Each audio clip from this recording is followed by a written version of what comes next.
Hi, and welcome to this, the second in a short series of videos on Waning Crescent Shattered Cross, a game on the Great Siege of Malta of 1565, to be published hopefully later this year by Legion War Games. In this video I'd like to walk you through the Solitaire scenario. I'm going to try and keep the video short, and so it will be an overview only, but we'll explain the main features of solitaire play.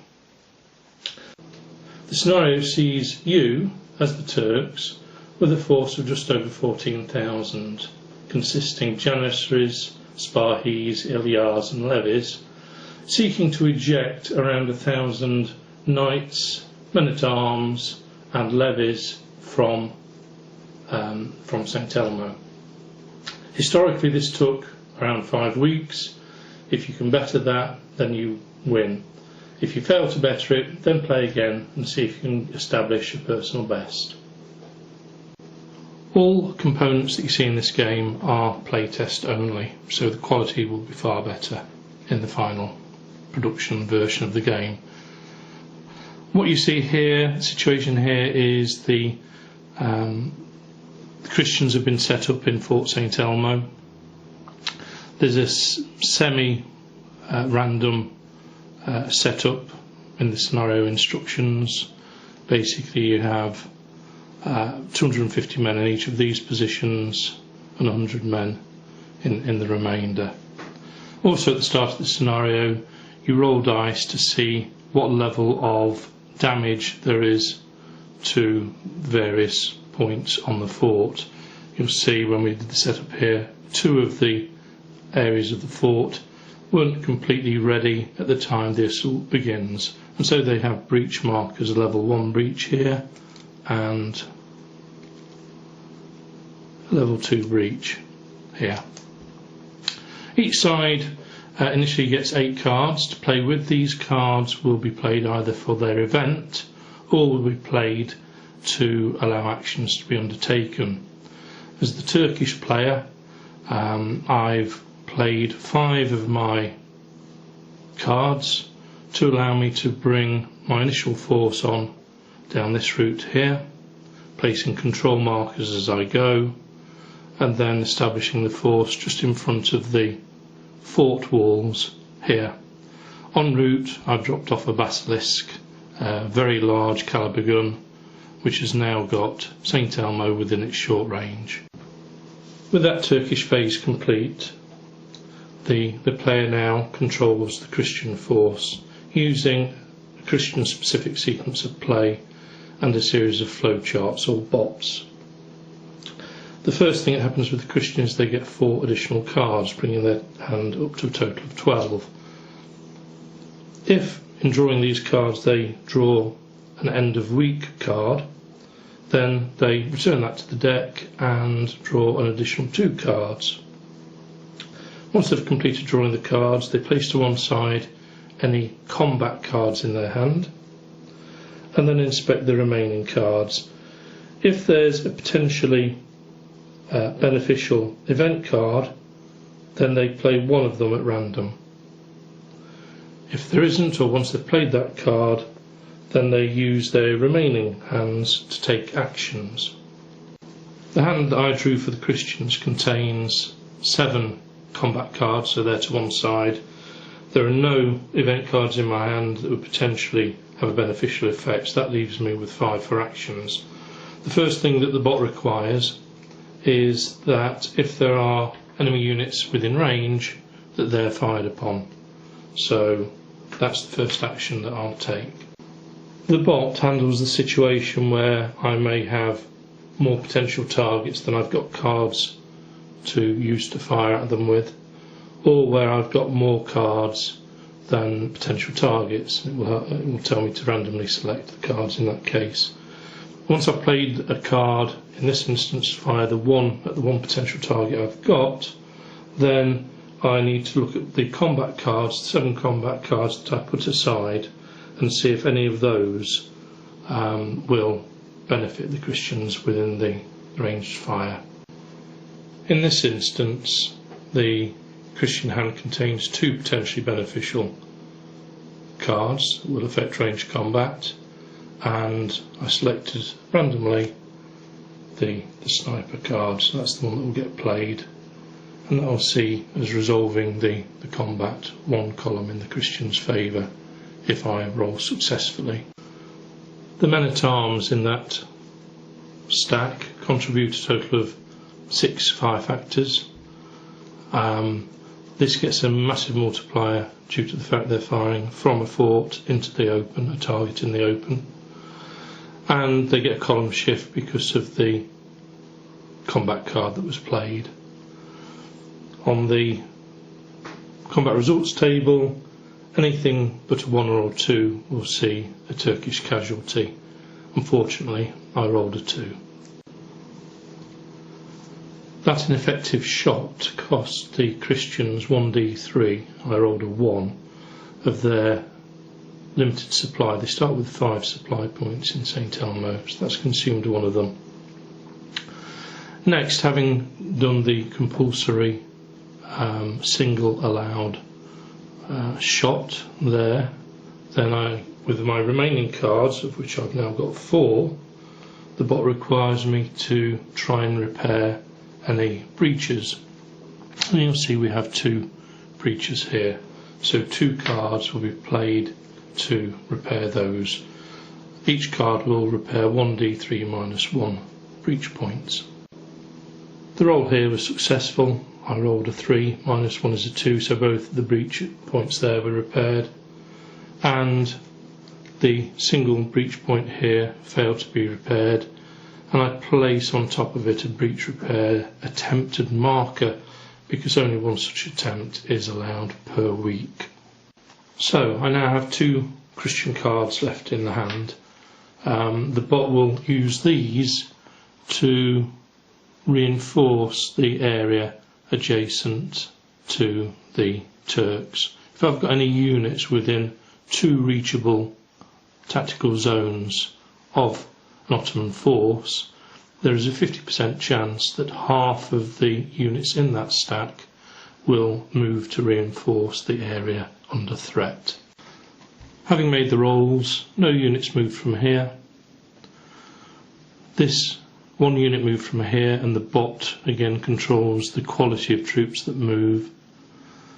And here we had a mixed force, so the bot controlled the quality of the troops that moved. We also had an odd number of troops, but it's 50% rounded up, so 3 men-at-arms moved in here. So in total we've had 4 men-at-arms move to reinforce this area that's under threat. And that is the end of the Christian phase.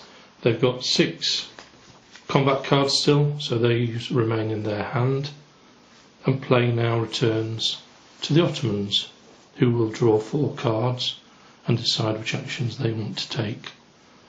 I'm now going to continue playing the game off camera until I get to a point where I think there's some action of interest to the viewer, possibly a melee. No melee as yet, but a few things have happened that I think is worth talking you through. Both the Ottomans and the Christians have played another hand of cards.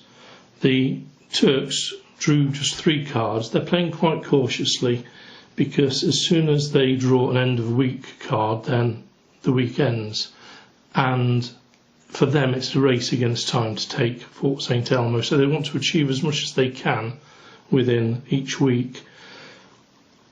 They played the first of those cards to move a force for free through these controlled areas, and then paid the card to move into this neutral area here with a force and a cannon. They then made a petard attack against this bastion here with the play of another card for its event.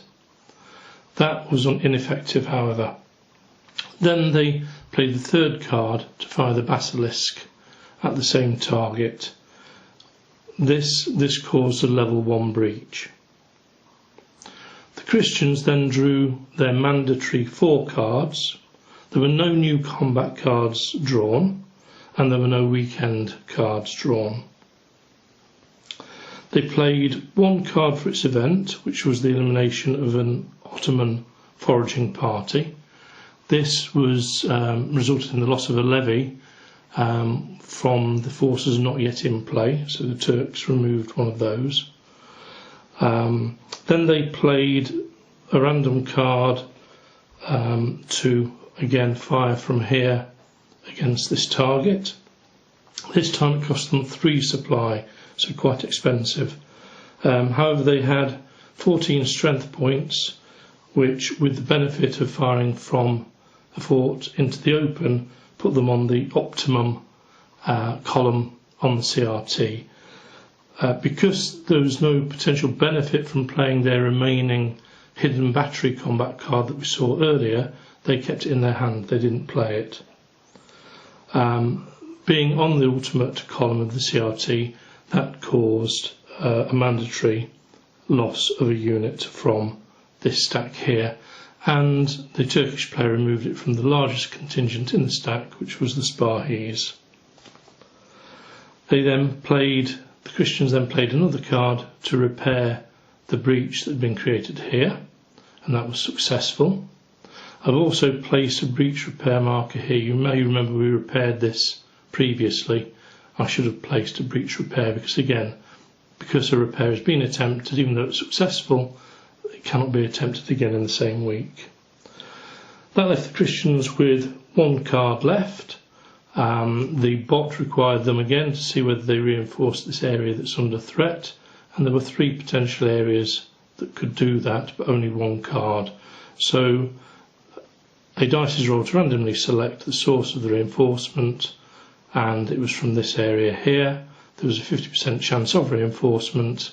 It was made, and a knight moved from this stack into this stack, and that ended that round of card play. With the next hand, the Turks draw no cards, again being cautious, but they do still have 3 cards in their hand from earlier. They play these to place a cannon on Tigny Point. They entrench in this area here that's been under fire, and they move this force forward. The Christians then draw their 4 cards. They draw end of week cards. They do so they return that to the pack and draw 2 bonus cards, giving them a total of 6. Now, they do have a card in their hand which is potentially beneficial. That's this card here. So there's going to be a sally from the fort against the Ottomans. The sally was truly bloody. In the solitaire game, 1d10 is rolled to determine the number of strength points that will sally forth. In this case, 7 was the result. 7 strength points were selected randomly from the troops in the fortress and meleeed out. They had a total melee factor value, which is the bottom on the left-hand corner, of 25. They would then cause 1d6 times their melee factor's worth of damage points. They rolled a 4, giving 100 damage or melee factors inflicted on the Ottomans. So the Ottomans lost 100 melee factors. They selected most of these from the troops yet in play, plus a couple had to come off the board as well. It was equally disastrous for the Christians, in as much as they would then lose up to 90% of the sallying force. They rolled a 1d10 minus 1 and got a 9 for a full 90% of losses, which meant they lost 23 melee factors, rounded up to 24 simply because of the number of the denomination of the units. So very bloody for both sides. After the sally, the Christians then make another ranged fire attack. They're much reduced now because of a lot of the sally force actually came from that stack. They have 2 potential combat cards to assist, and they randomly select the hidden battery, which gives them a 1 column shift to the right. They make the roll. They need 5 or better and roll a 3 for no effect. Unfortunately, to add insult to injury, the supply cost is 3. They only have 1 point of supply left, so that reduces to 0. That means for the remainder of the week, and until they are resupplied, they can make no more ranged combat attempts, nor melee attacks. There are no breaches to be repaired because the only breach that exists has already got a breach repair attempted marker on it. So they have 3 cards left. They had 3 candidates to reinforce this area here. They made the 50% roll with this and this, failed it with this one, so these units from here moved in to reinforce. Each of them had only 1 strength point in their area. 50% of that rounded up is 1, hence they both entered. This leaves this part of the fortress very vulnerable to Turkish attack. In drawing their cards, the first card drawn by the Ottomans is the end of week card. That brings week 1 to a close. The end of week process sees the breach repair attempted markers removed. The players return their hands to the deck. They can retain 4 cards. The Christians' cards are selected randomly. Other cards that have been played are returned to the deck and the deck is reshuffled. Christians may then receive reinforcements and resupply. I've made the rolls for those, and unfortunately for them, in this first week they get no reinforcements and no additional supply either. Then we move to game turn 2 and the Ottomans draw their cards. That first week was especially bloody thanks to the sortie with a large contingent of Christian soldiers. At the end of the week there were 6,000 Turkish dead compared with 300 losses for the Christians. For the sake of demonstration, to keep this video reasonably short, I've now advanced the situation on the map. You'll see that the Ottomans have moved forward. They've got trenches now against the walls in both areas. We have 3 pieces of artillery. That artillery has achieved crossfire on this point here, contributing eventually to a level 8 breach, which is both assailable and irreparable at that level. So what we'll do now is start the Turkish turn and try and move ourselves into a situation where we can see how melee is handled solitaire. The Ottomans chose to draw 3 cards. They've spent those to move a force of Janissaries from this stack into the fort, into the breach. The fortified and urban areas have a far more restrictive stacking limit. You're down to 6 SPs, strength points, of Ottomans compared with 33 out in the open. So they've moved 6 in here, and then they've moved a further 2 of those on into the central area within the fort here. Their last card, they're going to make a melee attack, launch a melee attack against this stack here. The Ottomans have used all their cards up, so they cannot use any of these forces here to support the attack, which they could have done if they had cards to spare. The Christians have potential support from these areas in defence. Again, that requires a card, and they don't use combat cards for this. Now the Christian hand at present is purely combat cards. Otherwise there'd have been a 50% chance, if they had enough cards, that these 2 areas may have each supported the defence. As it is, we have 25 strength points here attacking, 24 strength points here, a 12 and a 12 against 5 defenders. So 4-1 odds on melee factors. The Christians have a number of cards that they could potentially play in defence.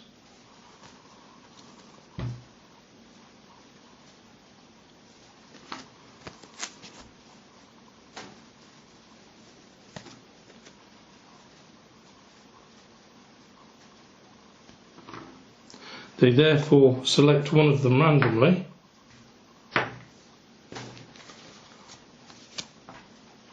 and they've selected this one here. So their 5 strength points will be doubled to 10 on a roll of 1 through to 3. And a 6 is rolled. The Turks roll for the attack. They're rolling on the best column, but rolling a 3, the result is fairly poor. Each side will lose 10% of the opposition's strength points. So the Ottomans strength point wise have 4, so the Christians lose 10% of that, 0.4 rounded up, so they will lose 1. The Christians have 2 strength points, so that becomes 0.2, rounded up is 1, so each side will lose 1 strength point. As the Turks are all Janissaries, they simply lose a Janissary, so 4 strength points goes down to 3. The Christians had a man-at-arms and a Maltese. They would have lost units from whichever was the larger contingent. The contingents were equal, so in this case the player selects the losses most advantageous to the Christian player, which would be the loss of the Maltese. The player can now choose to withdraw his Janissaries, cease the attack, or to push on. He chooses to push on. The Christians will always continue the defence in a solitaire game. So we go to round 2 of combat, and this time the odds are 18 against 4, which is 4 to 1 again. Again, a card is selected randomly from the Christian deck of combat cards, and this time on a roll of 1 to 7 they will get a column shift. They roll an 8 for no benefit. The combat again is on 3 to 1 column. This time the roll is a 6, which sees the attacker losing 10% of the defender's strength points rounded up, so 0.1 rounded up is 1. And the defenders lose 30% of the attacker's strength points, so 30% of, there were 3 there before the loss, rounded up is 1 defender loss as well, so the Christians have been eliminated. A quick correction there, the card I played was for attack, so that clearly shouldn't have been played. There was this equivalent card in the Christians' hand though, so we'll play that for the defence instead. And we see that the Ottomans have chosen to use their option of advancing to occupy the vacated area. In the solitaire version of the game, Christian forces will never initiate an attack, they simply defend, as we've just seen. Okay, well that's it. I hope you found that informative. I want to stress what this video hasn't been is a tutorial. Its intention has been to give you an idea of how the solitaire game works, particularly the bot control of the Christian forces. It's not a tutorial because A, it actually contains some mistakes whilst editing, and I've spotted I'm referring to melee factors as strength points, for example. The game is still under development, so things may well change before it goes to publication. And also there are a lot of mechanics in the game that I've simply not covered. Okay, so the game is available for pre-order at present from legionwargames.com. Your support would be very much appreciated. We've got around 40 more pre-orders to get before we hit target, and providing we do that, I'm hoping to see the game published sometime in 2017. So legionwargames.com if you're able to show your support. Okay, thank you very much for watching. Bye.